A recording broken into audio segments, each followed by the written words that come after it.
언젠가 제 사연을 보내봐야겠다 생각은 했었는데 막상 모르는 분들 앞에서 제 얘기를 하려니 이것도 꽤 용기가 필요한 일이다 싶네요. 이렇게 익명으로 글을 적는 것도 버거운 제가 이렇게 사연까지 보내게 된 것은 제 나름의 자축에 대한 의미였어요. 나이 40에 새 출발하게 된 저를 위해 추억할 만한 일을 남기고 싶었거든요. 이건 정말 제 속 얘기라 가족들에게도 쉽게 꺼내지 못하는 일이었기에 오로지 저를 위해 하고 싶은 이야기입니다. 그럼 제 사연을 재미있게 들어주시길 바라며 이야기를 시작해 볼게요. 저는 평범한 가정에서 태어나 평범한 삶을 살던 사람이었습니다. 결혼이란 걸 하기 전까지는 그저 매일 뭘 먹고 뭘 할까 고민하는 별다를 것 없는 청춘이었죠. 그런 제게 결혼이란 사랑으로 이루어진 고귀한 축복 같은 일이었고, 저는 해맑은 아이처럼 사랑과 결혼에 대한 좋은 면만 기대하며 언젠가 제게 찾아와줄 운명의 상대를 기다리고 있었습니다. 그리고 20대 후반, 저는 드디어 기다리던 운명의 상대를 찾게 되었습니다. 훤칠하게 큰 키에 깔끔한 외모며 센스 있고 매너 있는 모습까지, 그 사람은 제가 찾던 이상형의 남자였어요. 꿈에 그리던 남자를 마주하게 되었던 저는 두 번 생각하지도 않고 그 사람에게 돌직구를 날렸습니다. 평소에 내성적이고 습기 없던 제 성격이라면 절대 할 수 없는 짓이었지만 일생일대의 기회를 놓치고 싶지 않았던 마음에 처음이자 마지막으로 용기를 내보았네요. 심지어 저희는 그날 처음 만난 사이였어요. 저는 대학 시절 내내 꾸준히 했던 봉사 동아리에서 집고치기 봉사를 하게 되었고, 남편은 그 일을 도와주러 나오신 인테리어 업체의 직원이었습니다. 사실상 그날의 일정이 아니면 다시 만날 일 없을 사람이었지만 그랬기에 저는 더욱 그 사람을 붙잡고 싶었어요. 그렇게 막무가내로 물어 번호를 받아낸 저는 그날 곧바로 안부 문자를 보내며 진혁 씨와의 인연을 이어갔네요. 하지만 나한테 아무 관심이 없는 건지 답장도 없고 뜨뜻미지근한 그 사람의 반응에 상처를 받기도 했습니다. 애초에 내가 매달려 얻어낸 번호였으니 나만 관심이 있는 거겠지만 여자로서 그런 일이 처음이었던 저는 어색하고 불편한 그 관계를 견딜 수가 없더라고요. 당시에는 무슨 자신감인지 덥석이를 벌이기는 했지만 막상 인연을 이어나가는 게 쉽지 않았고, 뜸해지는 그 남자의 연락처럼 제 자신감도 점점 떨어질 수밖에 없었죠. 첫눈에 반할 만큼 제 이상형이긴 했지만 저도 제게 관심이 없다는 남자에게 매달릴 만큼 모질이는 아니라 생각했어요. 결국 우리는 인연이 아닌가 보다 생각하며 마음을 접었던 어느 날, 저는 몇 달 만에 그 사람을 다시 만나게 되었습니다. 20대 후반 나이에 애인도 없이 혼자 외롭게 떠났던 여행지 어느 식당에서 말이죠. 관광지라 혼자 식사가 안 된다며 억지로 합석을 요구하는 식당 안에서 저는 저보다 먼저 들어와 음식을 기다리고 있는 그 남자를 마주했습니다. 순간 반가운 마음이 들었지만 정신을 차리고 보니 그렇게 민망한 일이 없었어요. 그렇다고 한참 기다려 들어온 식당에서 도로 나갈 수도 없는 바람에 저는 결국 그 사람이 저를 알아보지 못하게 바라며 고개를 푹 숙이고 있을 수밖에 없었습니다. 솔직히 그 사람이 저를 알아볼 거라 생각하지도 못했고요. 문자로만 연락을 주고받다가 흐지부지 되느라 그 후로 얼굴 한번 본 적 없었으니 저는 진혁 씨가 제 얼굴을 기억하지 못할 수도 있을 거라 생각했어요. 알아봤더라면 저를 보고 놀라는 기색이라도 있었을 텐데, 저를 향해 눈길도 주지 않고 먹을 준비만 하는 것을 보니 그냥 제가 우연히 합석한 여행객인 줄 아는 것 같더라고요. 못 알아보니 다행이라 생각하며 저는 밥이나 맛있게 먹고 가려고 했어요. 그런데 그 사람이 갑자기 저한테 말을 거는 거였죠. 맛있게 드세요. 설마 했던 저는 그 말이 단순한 동서에 대한 예의일 거라 생각하며 얼굴을 여전히 숙이고 있었습니다. 그러자 그 남자가 기어이 제 이름을 부르더라고요. 맛있게 드세요, 미소씨. 처음부터 저를 알고 있었던 그 남자의 뻔뻔함에 저는 어이가 없을 지경이었습니다. 사람을 가지고 노는 건지 굳이 모르는 척 하려는 제게 아는 척하는 그 남자가 정말 야속하기만 했죠. 덕분에 밥이 코로 들어가는지 입으로 들어갈지도 모르고 급하게 식사를 마쳤습니다. 그리고 저는 그 남자의 밥그릇이 비워지기 전에 서둘러 그 식당을 뛰쳐나오려고 했어요. 벌써 다 먹었어요? 아직 한참 남은 것 같은데. 아, 양이 많아서요. 저는 다 먹었으니까 그쪽도 맛있게 드시고 오세요. 저 먼저 가볼게요. 뭐가 그렇게 급해요? 나도 거의 다 먹었으니 조금만 기다려줘요. 예? 제가 왜요? 왜는요? 우리 같이 밥 먹기로 했었잖아요. 우연이지만 처음으로 같이 밥 먹게 된 건데 기다려주지도 않으려고요? 아, 나 섭섭한데. 원래 성격이 뻔뻔한 건지 자기 좋다고 덤비는 여자가 무서워서 그런 건지 몰라도 그 남자는 마치 저랑 썸이라도 타고 있었던 것처럼 친근하게 우는 거예요. 당황스러웠던 저는 그런 남자의 말에 차마 화도 내지 못하고 다시 붙잡혀 자리에 앉을 수밖에 없었습니다. 그리고는 남은 밥을 다 먹고는 제 목까지 계산하는 거였죠. 왜 제 식사를 계산을 그쪽이 하세요? 밥은 제가 살게요. 커피는 미소 씨가 사주세요. 그리고는 아무렇지 않게 저를 데리고 커피집으로 가더라고요. 이미 마음을 접었던 저로서는 당황스러움을 넘어 화가 나는 상황이었습니다. 지금 뭐 하시는 거예요? 연락도 없던 사람이 이제 와서 저 데리고 장난하는 거예요? 그때는 제가 바빴다고 말씀드렸잖아요. 내가 바보도 아니고 그 말이 믿겠어요? 그렇게 바쁜 사람이 여행을 어떻게 왔대? 그땐 정말 바빴어요. 회사 내부 문제도 있었고 제 개인적으로도 정신이 좀 없어서요. 지금도 겨우 정리하고 머리 식힐 겸 온 거예요. 그럼 머리 정리 잘하고 가세요. 저도 여행 즐기러 온 거라서. 미소씨, 내가 연락 먼저 안 해서 화났구나. 근데 그때는 정말 도통 시간이 안 났어요. 늦게라도 연락하려고 그랬더니 미소씨가 연락이 없더라고요. 저도 미소씨랑 만나고 싶었어요. 정말이에요. 나한테 관심이 없어서 연락이 뜸한 줄 알았던 남자가 그동안 사정으로 정말로 바빴다며 해명을 하더라고요. 아무리 바쁘다고 한들 관심이 있었어도 그랬을까 싶긴 했지만 그 얘기를 가만히 듣고 있던 저는 바보 같지만 그 말을 한번 믿어보고 싶었습니다. 그 남자 앞에서는 괜히 퉁명스럽게 이제는 관심이 없어졌다는 말을 하긴 했지만 오랜만에 다시 본 그 사람은 여전히 제 마음에 들었거든요. 원래 사랑이라는 게 쌍방으로 이어지는 게 어려운 줄은 알았지만 제가 그런 짝사랑을 하게 될 줄은 몰랐습니다. 그런 남자가 저한테 먼저 다가와 주겠다고 하니 제 입장에서는 자존심이 상하지만 고마운 일이었어요. 그렇게 저희는 서로를 알아가게 되었고 얼마 뒤 진혁 씨에게 고백을 받으며 정식으로 교제를 시작하게 되었습니다. 연애만 하게 되면 더 이상 섭섭한 일들이 없을까 기대했지만 저희의 관계는 제가 앞에 설명한 당황스러운 상황들과 별반 다르지 않았어요. 별로 표현이 없고 말이 없는 남자는 늘 저를 서운하게 했고 좋아하는 마음이 더 컸던 제가 늘 아쉬운 소리를 하는 편이었죠. 진혁 씨는 원래 그런 사람이었어요. 걱정이 없다고 해야 했지. 어떤 일에서도 안달을 내는 법이 없었거든요. 불평 불만이 별로 없는 것은 좋았지만 항상 좋아도 그만, 싫어도 그만한 듯 해탈한 표정으로 있는 것은 반갑지 않았습니다. 연애라는 건 서로의 감정을 공유하고 마음을 내보이는 일인데 그런 성격의 남자가 정작 나는 좋아하는지 얼마나 마음에 담고 있는지 쉽게 헤아릴 수가 없었으니까요. 그래서 늘 저만 안달이 난 듯 했어요. 그래도 미련한 저는 그 사람이 참 좋았습니다. 가끔 그 사람이 내 마음을 너무 몰라주고 서운하게 할 때는 혼자 눈물 훔치는 일들도 있었지만 그래도 저희들은 2년의 연애 끝에 결국 결혼까지 약속하게 되었습니다. 결혼 얘기도 내가 억지로 꺼내야 할 줄 알았더니 웬일로 결혼 얘기는 먼저 해주는 진혁 씨를 보며 저는 고맙기만 했었죠. 미소야, 우리 만난 지도 꽤 됐는데 이제 결혼할까? 결혼? 정말이야? 웬일로 진혁 씨 입에서 결혼하자는 소리가 먼저 나와? 왜? 나는 결혼 생각이 없는 줄 알았어?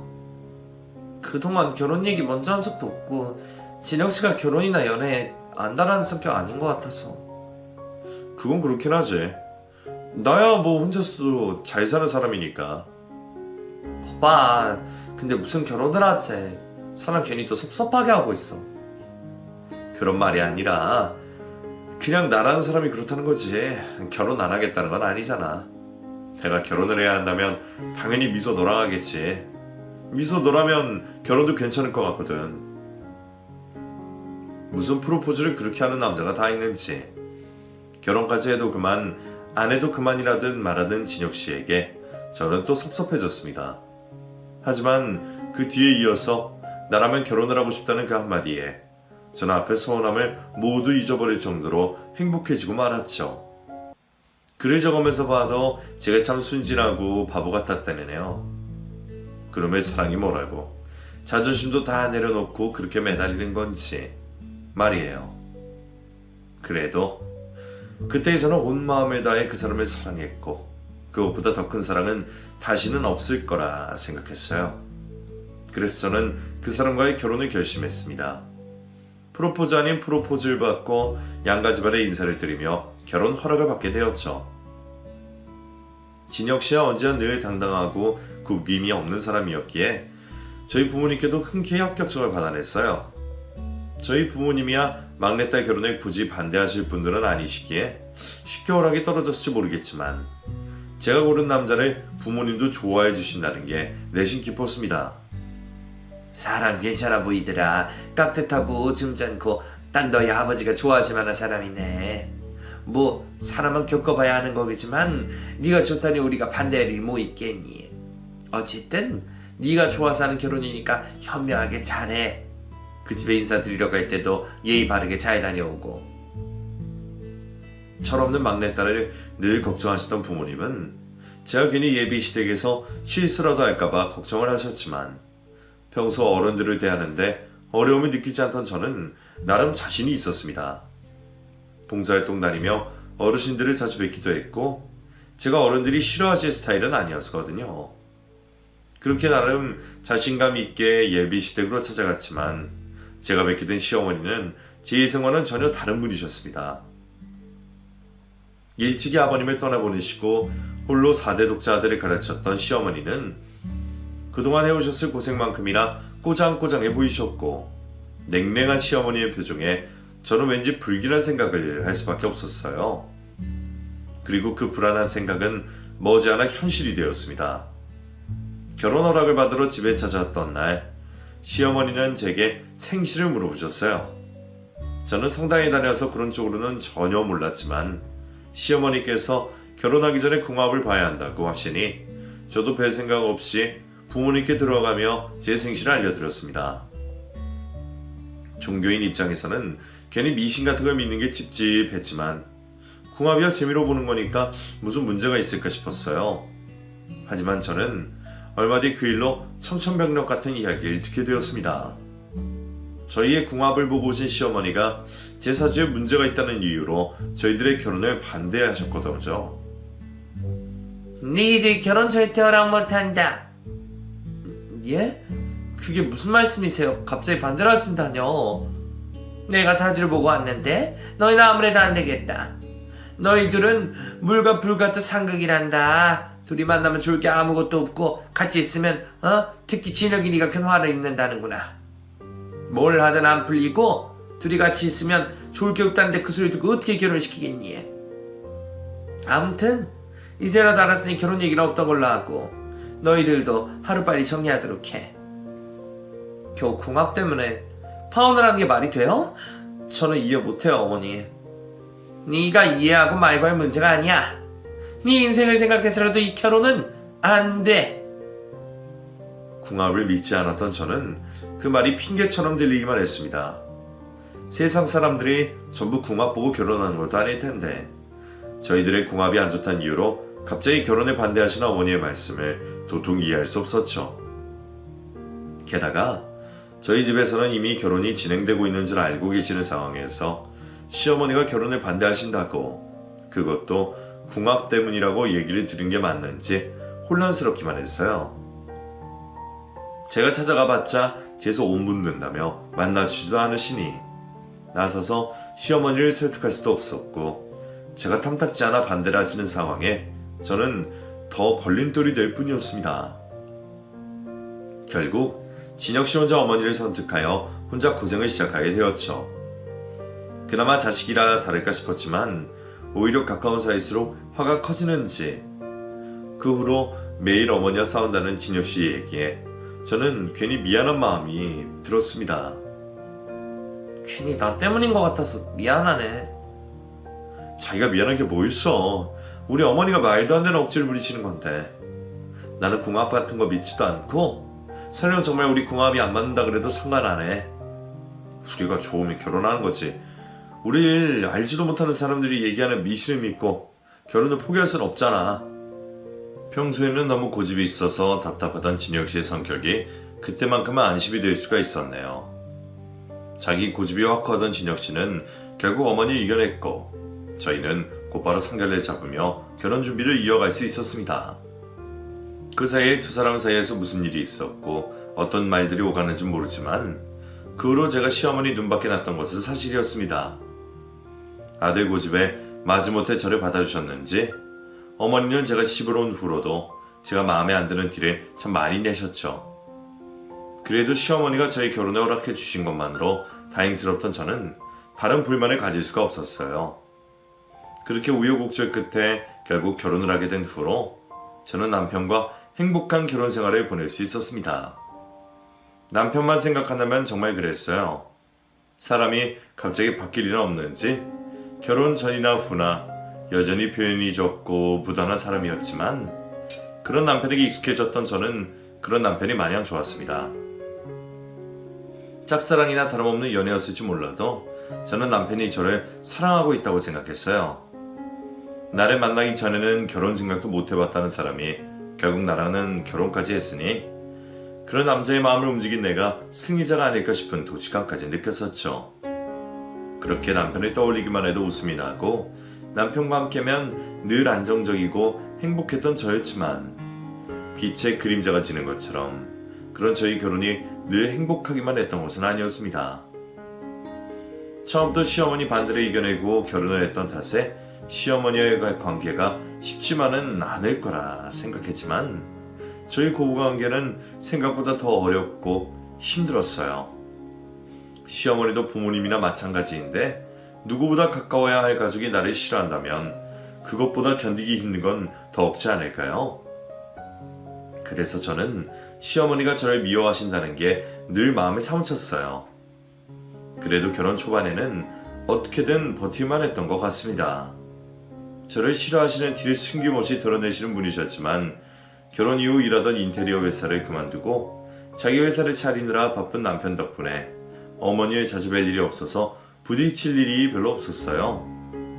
남편이 없다고 시어머니가 저를 찾아오지 않으시는 건 아니었지만 시어머니가 저를 미워하시는 걸 모르지 않았던 남편이 일부러 왜 도움이 필요하다며 시어머니의 방패가 되어주고 있었던 거죠. 덕분에 저는 시어머니가 벼르셨던 괜한 시집살이들을 겨우 피할 수가 있었습니다. 표현이 적었던 남편도 시어머니 일에서는 늘 제게 미안하다고 말을 하곤 했습니다. 남편과 연애를 하면서 들었던 사과보다 시어머니 때문에 받게 되었던 사과가 몇 배는 많았으니 저도 남편이 시어머니 일로 얼마나 미안해하고 노력을 하는지 알고 있었어요. 고부 갈등은 남편들이 중간 노릇을 잘하면 된다고들 말하지만 막상 겪어보면 그게 답이 아니라는 걸 아실 겁니다. 괜히 아내 편을 들었다가는 더 큰 후폭풍이 생길지 모르기에 이도 저도 못하고 조심스러울 수밖에 없거든요. 그래도 저희 남편은 저를 위해 많이 신경 써주는 편이었어요. 어머니가 더 속상하게 하셨어? 그렇게 뭐하러 혼자 갔어. 앞으로도 내가 핑계 대실 테니까 다음부터는 혼자 집에 찾아가지 마. 그래도 어머니가 부르시는데 어떻게 매번 모른 척만 하겠어. 가끔은 찾아뵙고 며느리 둘도 해야지. 그래도 당신이 걱정해주니까 괜찮아. 내가 어머니 어떻게 하시는지 모르는 것도 아니고 더 신경을 썼어야 하는데 미안해. 당신 탓도 아닌 일로 괜히 욕먹고 상처받고 그럴 때마다 늘 내가 죄인이다 싶어. 그래도 당신은 정말 잘못한 거 없으니까 너무 속상해하지 않았으면 좋겠어. 항상 미안해 여보.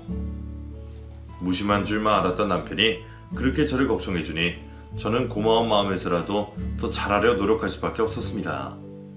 저도 그럴 줄 모르고 했던 결혼이 아니었기에 어떻게든 견뎌보려고도 했었죠. 그래서 시어머니가 무섭고 대하기 어려웠어도 어떻게든 잘 보이려고 많이 노력을 하곤 했습니다. 별일 아닌 일로 괜히 구박을 하시고 재수없는 사주 가지고 남편 앞에 막지막을 하며 막말을 하셔도 그때마다 저는 애써 웃으며 버티곤 했었어요. 바쁜 남편 대신 어머니 걱정하며 건강도 챙겨드리고 맛있는 거 좋은 거 생기면 친정엄마보다도 시어머니를 챙겼었죠. 하지만 아무리 노력해도 제 선을 살 수 있는 일들이 있기 마련입니다. 제 상황에서는 그게 바로 임신이었어요. 아무리 미운 며느리라고 해도 시어머니는 제 건강 문제만큼은 신경을 쓰시는 분이었어요. 그게 제 걱정이 아니라 장자 태어날 손주 걱정이라는 거 알았지만 그래도 그런 관심과 걱정이 저는 감사하기만 했습니다. 하지만 시어머니의 관심 속에서도 저희 부부에게는 아이 소식이 찾아오지 않았어요. 부부관계가 소원한 것도 아니고 딱히 건강 문제가 있는 것도 아닌데 벌써 2년 넘게 아무런 반응이 없는 게 늘 저의 걱정이었습니다. 느긋한 남편은 임신이 뭐 대수냐며 괜찮다고 말했지만 저희 부부보다 아이 소식을 기다리시는 시어머니 때문에라도 저는 하루빨리 임신을 바라고 있었어요. 그때는 제가 임신이라도 해야 시어머니께 인정받지 않을까 생각했거든요. 어머니도 2년이나 기다렸으면 많이 봐주셨다 싶으셨는지 어느 날 저를 데리고 한의원을 찾으시더라고요. 대체 뭘 어쩌길래 여태 아기가 안 생기는 거니? 하여간 여기가 아이 생기는 약으로 유명한 곳이고 딸 만났던 여자들도 요새 약 먹고 나면 아들이 낳는단다? 비싼 만큼 흥해서 내가 큰맘 먹고 데려온 거니까 괜찮은 소리 하지 말고 가만히 있어. 그렇게 어머니에 따라 한의원으로 아들 낳는 약을 지으러 갔던 저는 그곳에서 도저히 믿기 힘든 이야기를 듣게 되었습니다. 아휴, 선생님, 저희 며느리가 결혼한 지 2년이 지났는데 아직도 아이 소식이 없거든요.